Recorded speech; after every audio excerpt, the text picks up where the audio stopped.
إنا نحن نزلنا الذكر وإنا له لحافظون. Qur'onni haqiqatan biz nozil qildik va cho'qim uni qo'g'daymiz. Bismillahirrahmanirrahim. Assalomu alaykum va rahmatullohi va barakatuh. Hurmatli o'quvchi qarindoshlar, darsimizni oxirida davomlashtiramiz. Bismillahirrahmanirrahim. Hozirgi darsimizda so'zlamoqchi bo'lgan muhim nuqta hamzaning turlari. Ya'ni uloq hamza va uzuk hamzaga munosabatlik qoidalar. Qur'oni Karimdagi hamzalar uloq hamza va uzuk hamza deb ikki xil bo'ldi. Uloq hamza deganimiz hamzatul vasl. Uzuk hamza deganimiz hamzatul qata'. Bularning tafsiloti tuvandikicha. Uzuk hamza, ya'ni hamzatul qata'. Uzuk hamza deganimiz qaysi hamza, ya'ni qanday hamza deganda ayrim o'qilgan chaqdimi va yoki oldidagi so'zga ulab o'qilgan chaqdimi tushib qolmaydigan. So'zning beshi o'ttirsi yoki oxirida kelalaydigan, harakatlikmi kelalaydigan, masalan zabarlik, zer, pashlik holatda kelalaydigan hamzani ko'z. Uzuk hamza deganimiz tegidagi uloq hamzadan bo'lgan farqi ayrim o'qilgan chaqdimi va oldidagi so'zga ulab o'qilgan chaqdimi tushib qolmaydi. Tushib qolmaydi.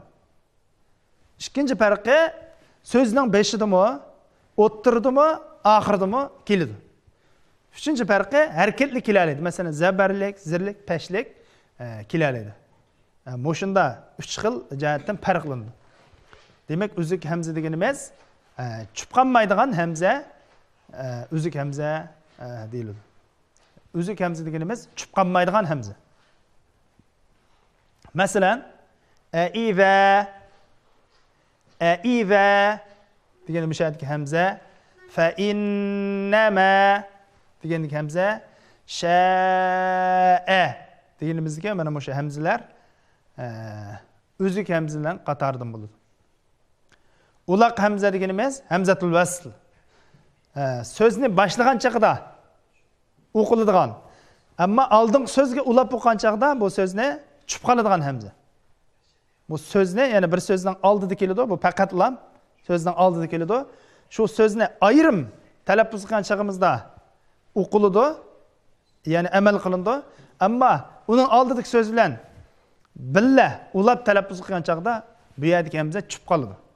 Mushunda hamzani biz uloq hamza deymiz. Masalan, kitabal abrar, kitabal abrar desak, al abrar mishadi bir, mana shu bir hamza va bu hamza ayrim o'qigan chaqda, abrar degan so'zni ayrim o'qigan chaqda al abrar deb o'qildi.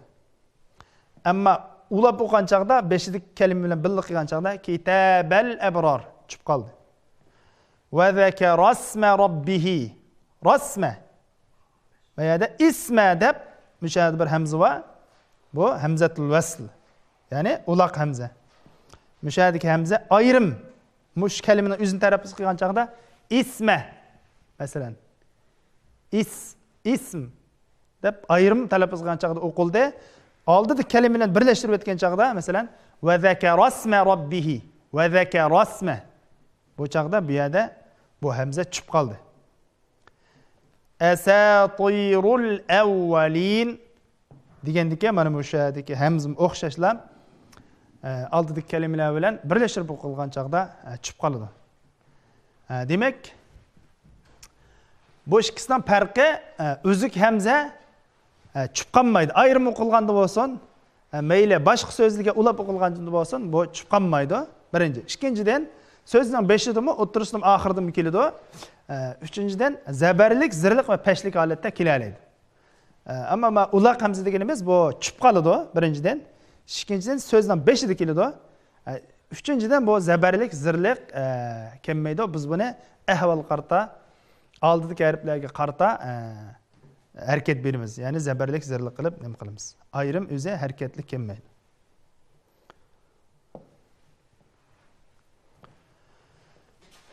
Amsa bu uzuk hamza, ya'ni hamzatul qata'. hamzatul qat'iningki yezilish shakllari bilan tanishib chiqamiz. Uzuk hamzaning belgisi mana bu shu qaranglar, mana bu qo'sh tirnoq ichiga yozilgan hamza. Hamza belgisi mana bu shu. Bu harakatlar mana bu alif, ya, vavdan iborat shu 3 harflar bilan birga keladi. Ya'ni shu 3 harfningki tepsiga yoziladi bu hamza. Alifning tepsiga yoziladi, yaning tepsiga yoziladi, vavning tepsiga shu hamza belgisi qo'yiladi. Shunda shaklda keladi. Masalan, misol qarasak, an'amta desak, mana bu tagidagi alif, tepsidagi hamza. Demak, shu alifning tepsiga qo'yilgan hamza.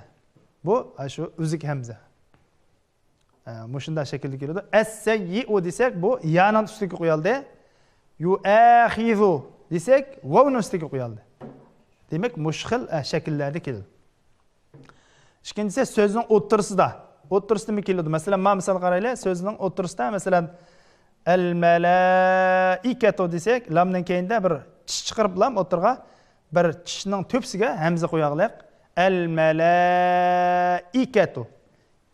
Demak, mana mush shakldami keladi. Boya deganimizdek, bu kalimalarning o'tirdimi normal holatda kelalaydi.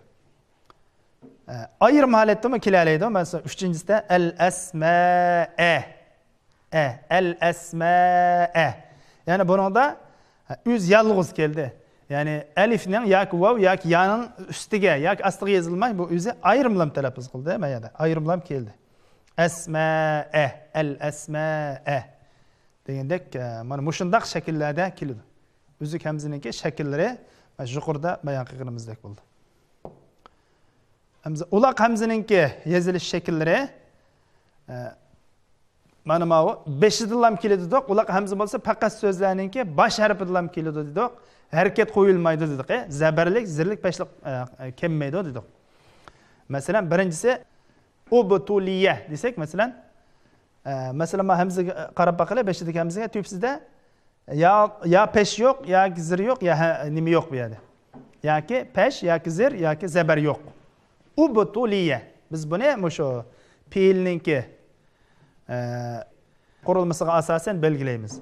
Yoki zabar, yoki zir, yoki pesh qilib belgilaymiz. Ifnani deganga o'xshash. Ifnani buningda amaliyat o'qilishi ifnan zir holatda o'qiladi, ammo zir qo'yilmaydi. Isbir desak o'xshash. Isbir mana bu hamzatul vasli, uloq hamza, buning kasr zir qo'yilmadi, ammo biz o'qilishda isbir. Isbir. Demak, buningdagi zabar yoki pesh kelish ahvolini biz shu kalimaninki qurilmasiga asosan belgilaymiz. Endi o'qilishlari uloqimizninki yozilish shakli shunday bo'ladi. O'qilish shakli, ya'ni o'qilish qanday bo'ladi desanglar, birinchidan uloq hamza, ya'ni uloq hamza bilan boshlangan so'zni oldida kelib qolgan chaqda bu yerda o'qilmaymiz, ya'ni tushib qoladi. Mana men misol qarab baqalay, masalan, innallazina allazina degan yerda mayada bir uloq hamza keldi. Buni o'qigan chaqimiz qanday o'qiymiz? Alifni tushirib etib, o'sha yerga nimani? Hamzatul vasl tushirib etib, biroq lam inna degan kalimani lamga qatiblam o'qiymiz. Mana innallazina. Mana bu o'sha yerga uloq hamzani tushirib etib o'qigandan keyingi holat. Isa ibn Maryama. Bu yerda yana mana ibna. Isa ibn degan yerda bir hamza va, o'sha yerda bir uloq hamza va, biz Isa ibn deb bu yerdagi hamzani tushirib etdik. Ya'ni Isa ibn. Mana bu tushirib etgandan keyingi holat. Mush bo'yicha o'qiladi. Ikkinchisi uloq hamzaninki yana tuvandagidek o'qilish ahvollarim bo'ladi. Birinchisi, ya'ni alif lam, lamut ta'rif deymiz. Alif lam bilan boshlangan ismdagi uloq hamza davomli zabardagi holatda o'qiladi. Masalan, alhamdu, ar-rahman. Bu yerga zabar qo'yilmaydi, ammo biz shunga qoidamizga asosan ar-rahman, al-azab deb zabarni o'zimiz qo'yib o'qiymiz. Ikkinchi, uloq hamza 5 yoki 6 harfli ismlarning oldida kelgan chaqda zirlik o'qildi. istikbaro. İstikbara. Desek bu yerda biz buni zirlik o'qiymiz. İbtigâe. İbtigâe. Deganda o'sha yerda biz buni altiriblik bo'lganlik uchun, altiriblik ism bo'lganlik uchun buni biz zirni o'zimiz qo'yib, zirlik holatda o'qiymiz.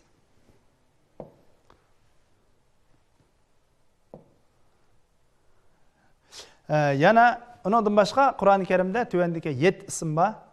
Bu 7 ismdimi mushadiki uloq hamza zirlik holatda o'qiladi. Masalan, ibnu, ibnatu, ismu, imru'u, imra'atu, ithnayni, ithnatayni deganga o'xshash mana shu 7 ism deymiz. Bundan o'xshashlar uloq hamza zirlik holatda o'qiladi. Shu uloq hamza fe'llarga kelganda qanday bo'ladi degan chaqda fe'lninki qurilmasiga asosan belgilaymiz dedik. Shu fe'lninki 3-harfi zabarlik yoki zirlik bo'lsa, shu uloq hamzani biz zirlik qilib o'qiymiz. Masalan, ihdina deganga o'xshash. Masalan, iqra deganga o'xshash. Ihmil deganga o'xshash. Masalan, qara'a, qara'a. Yaqra'uda fe'lni asli qaytsak, qara'a. Bu yerda 3-harf zabarlik bo'ldi. Bu yerda o'xshash. Biz iqra zabarlik yoki zirlik bo'lsa, biz buni zirlik qilib o'qiymiz.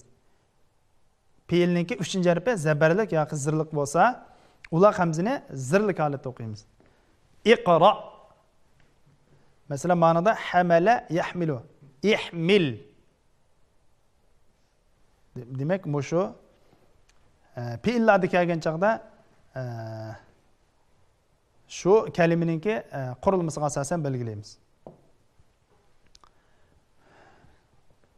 Agar fe'lninki 3-harfi pashlik bo'lsa, uloq hamza pashlik bo'ladi. Masalan, udkhulu. Masalan, dakhala yadkhulu desak, o'shada xa pashlik keldi. Demak, mushadiki uloq hamzininki harakatimi pashlik holati bo'ladi. Udkhulu, udkhulu degan o'xshash. Uqtulu, uhshuru, hashara yahshuru deymiz. Demak, 3-harfi mushada pashlik keldi. Uhshuru deb bu yerdagi uloq hamzini pashlik holatda o'qiymiz. Yana bir mayada bir eskartish Qur'onda, Qur'oni Karimda tuvandagi bir 7 fe'l va tuvandagidek iqdu, ibnu, imdu, imshu, ittaqu, itu, ituni degandek shu 7 fe'l va bu fe'l yuqorqi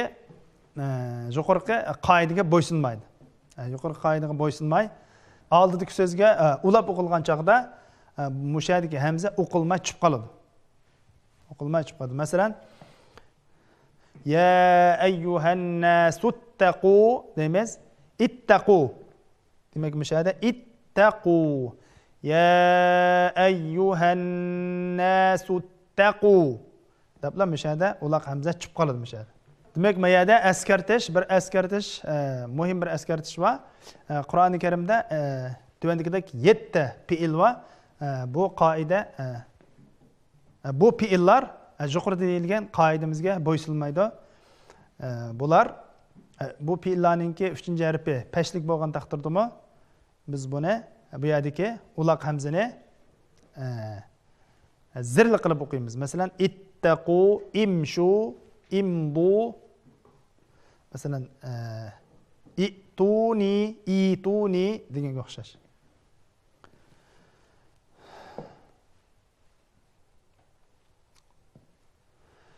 Ma'va uloq hamzininki o'rni, ya'ni o'qilish ahvollari shu jadvalda yozilgandek bo'ladi. Ya'ni uloq hamza oldingi so'zga ulab o'qilgan chaqda o'qilmay chiqib qoldi dedi. Shundaymi? Uloq hamzadan boshlab o'qigan chaqda. Ya'ni so'zningki 5-ida kelgan chaqda, ismda kelgan chaqda zabarlik holatda o'qiladi. 5 yoki 6 harflik ismlarda zir holatda o'qiladi. Baya degan ma'vo ibnu, ibnatu, ismu, imra'u, imra'atu, ithnayni, ithnatayni degan bu 7 ism kelgan chaqda o'xshashlar zir o'qiladi.